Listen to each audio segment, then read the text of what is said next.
मेरा नाम मैंने बार बार कहा है, मेरा नाम अगर कन्हैया अंबानी होता तो मेरे ऊपर ये आरोप नहीं लगता, क्योंकि मैं एक ऐसे परिवार से ताल्लुक़ रखता हूँ जिसके बारे में आप कुछ भी कभी भी बोल दीजिए। जो कमज़ोर व्यक्ति है उसके ऊपर आप कोई भी आरोप मत दीजिए, आपको पता है कि वो कुछ कर नहीं पाएगा। लेकिन मेरा ये मानना है कि इस देश में कमज़ोरों की संख्या ज़्यादा है। जिस दिन हम कमज़ोरों को इकट्ठा कर लेंगे उस दिन इनकी ताकत ख़त्म हो जाएगी और हमारी ताकत आ जाएगी। तो चूँकि मैं एक साधारण इंसान हूँ तो जो मन करे वो पूछ लीजिए, लेकिन जिससे सवाल पूछना चाहिए उससे आप घबरा रहे हैं, उससे आप सवाल पूछ नहीं रहे हैं, क्योंकि उससे सवाल पूछेंगे तो आपको नौकरी से निकाल दिया जाएगा, आपके ऊपर हमला हो जाएगा, गौरी लंकेश की तरह आपकी हत्या हो जाएगी, डॉक्टर दाभोलकर की तरह आपकी हत्या हो जाएगी। तो कमज़ोर आदमी से तो कोई भी सवाल पूछ लेगा, लेकिन सवाल पूछने की हिम्मत वहाँ दिखानी चाहिए ना, जब सामने में कोई ताकतवर इंसान हो। वहाँ तो कोई सवाल पूछ नहीं रहा है। और बहुत ईमानदारी से आपको बताते हैं, हम लोग जहाँ पैदा हुए हैं और जहाँ से अपनी ज़िंदगी की शुरुआत की है, लाइफ को प्लान नहीं कर सकते हैं।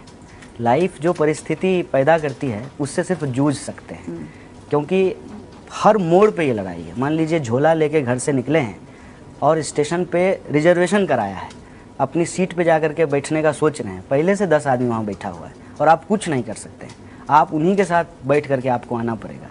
तो ट्रेन से जो यात्रा शुरू होती है वो फिर जो है दिल्ली स्टेशन पे जब आप बाहर निकलेंगे तो कोई आएगा और तिरंगा जैसा एक स्टिकर लगा करके 10 रुपये आपसे वसूली कर लेगा, मांगेगा नहीं, आपका वसूली कर लेगा। फिर ऑटो वाला जो है किराए में आपको ठग लेगा, देख के ही आप लगेंगे कि आप बिहार से आए हैं, तो 100 की जगह इससे 200 वसूल लो, वो हो जाएगा। फिर आप जब जाएंगे किराएदार के तौर पे एक मकान मालिक के पास, तो वो आपसे फिर उसी नज़र में देखेगा, कहाँ से आए हो, बिहार से आए हो, चलो उधर जाओ, उधर खड़ा रहो।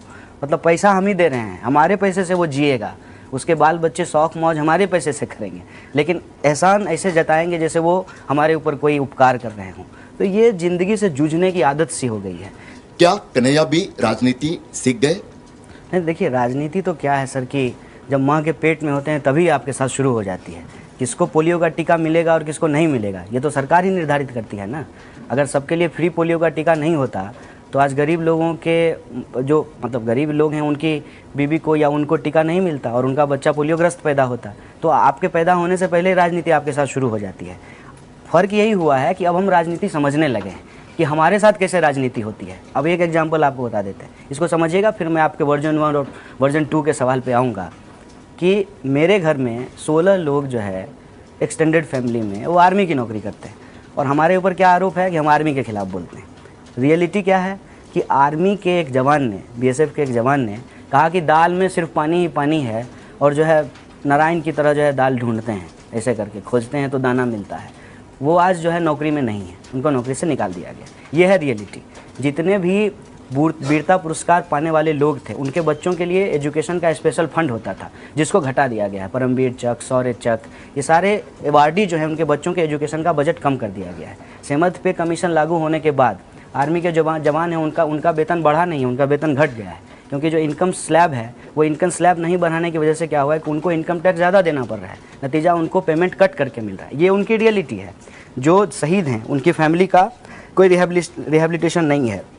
मेरे एक भाई साहब इंसर्जेंसी में शहीद हुए, मैं जानता हूँ कि मेरी भाभी के साथ क्या हो रहा है, मेरे भतीजे के साथ क्या हो रहा है।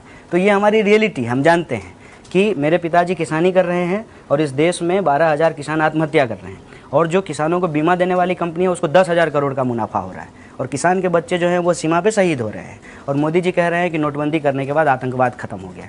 तो ये अब हम समझते हैं और ये हम पहले से ही समझने लगे थे, ऐसा नहीं कि सिर्फ अब समझे हैं।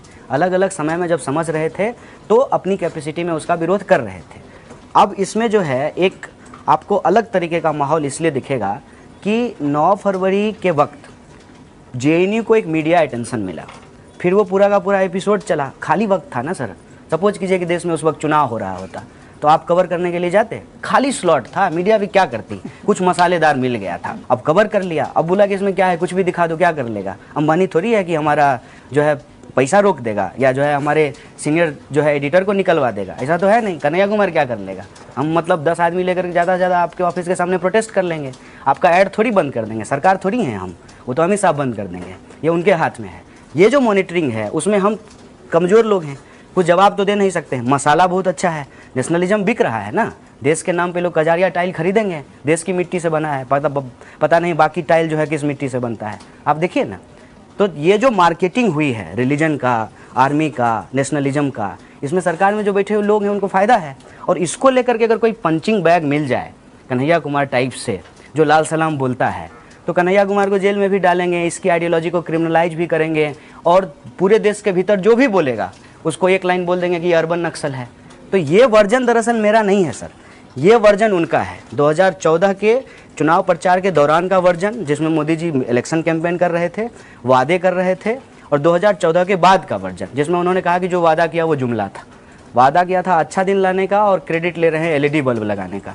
तो ये आपको देखना पड़ेगा ना कि 4 महीने पहले जो कंपनी बनी है उसको राफेल का डील कैसे मिल गया। वर्जन हमारा नहीं बदला है सर, वर्जन हमारा वही है। हम लोग जो हैं बहुत साधारण लोग हैं सर। मेरे नाना जी जो हैं वो स्वतंत्रता सेनानी रहे हैं, मेरे एक्सटेंडेड फैमिली में लोग स्वतंत्रता सेनानी रहे हैं। हमारे गांव को जो है बिहार का बारदोली कहा जाता है। 1942 में हमारे गांव के बहुत सारे लोग जेल गए थे, और रेल जो ब्रिटिशर्स के द्वारा रेल की पटरी लगाई गई थी उसको उखाड़ दिया था। बिहार के स्वतंत्रता आंदोलन के इतिहास में हमारी फैमिली का नाम है। तो हम शुरू से ही भारत माता की जय बोलते रहे हैं। लेकिन ये जब नेशनलिज्म का खेल खेला गया, नेशनलिज्म के नाम पे जो खेल खेला गया, उसको समझ गए कि अच्छा हम भारत माता की जय बोलेंगे, ये हमारी इच्छा है, हम बोलेंगे, लेकिन हम भारत माता की जय नहीं बोलते हैं, ये प्रोपेगेंडा करके आप नाथूराम गोडसे की जय बोलेंगे, ये समझ में आया। और आप जो है राम का नाम लेकर के नाथूराम का मंदिर बना देंगे, ये हमको समझ में आया। जय श्री राम बोल करके हे राम को बोलने वाले को गोली मार देंगे, ये हमको समझ में आया। तो हमने उसको अपने तरीके से काउंटर किया है। जहाँ तक सवाल में ये है कि आपने उस नारे का विरोध नहीं किया, मैं हमेशा से कह रहा हूँ कि मैं उस नारे का खिलाफ था।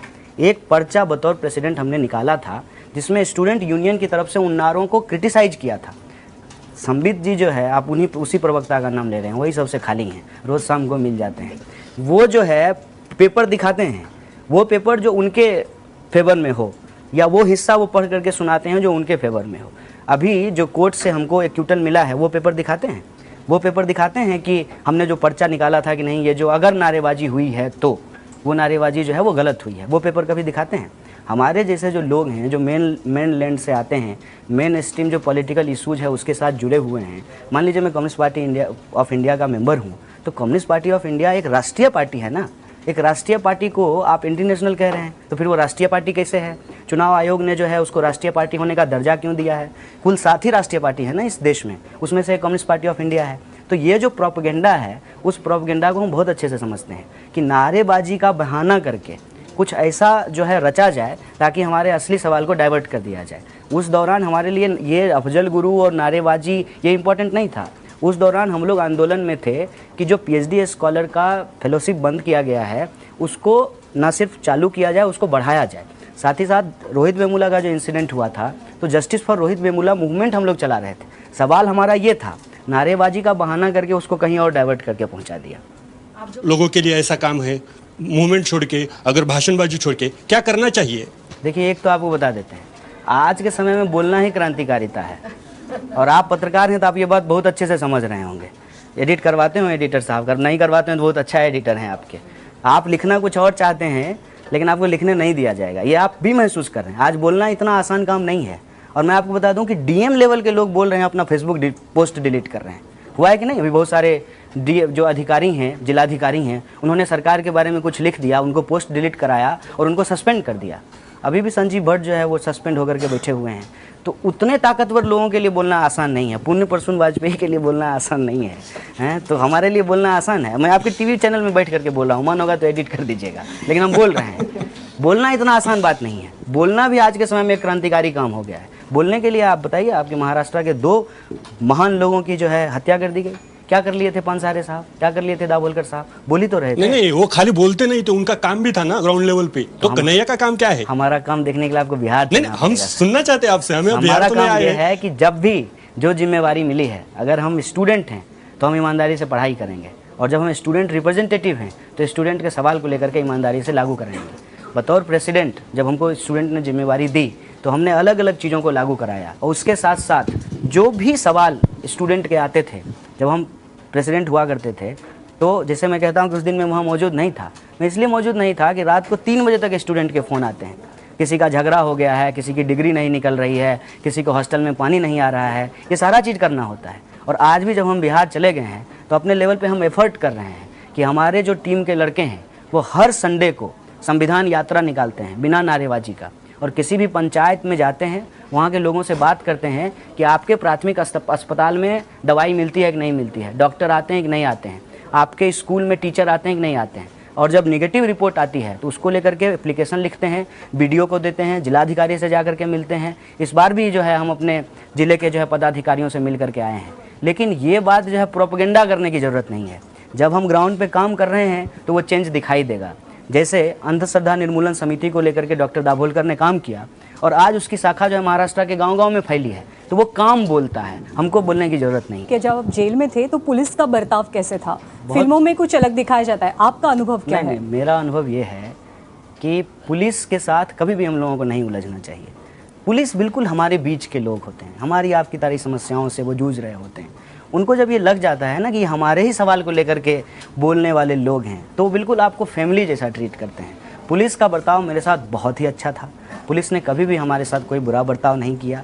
इनफैक्ट आप ये जान लीजिए कि तमाम तरीके के प्रेशर के बावजूद जिस तरीके से कोर्ट रूम में मेरे ऊपर हमला हुआ, अगर पुलिस का एक छोटा सा हिस्सा जिसको मेरे साथ रहते रहते सिंपैथी हो गई थी, वो प्रॉम्प्ट एक्शन नहीं लेती, अगर वो एक्टिव नहीं होते तो शायद उसी दिन लिंच हो गया होता।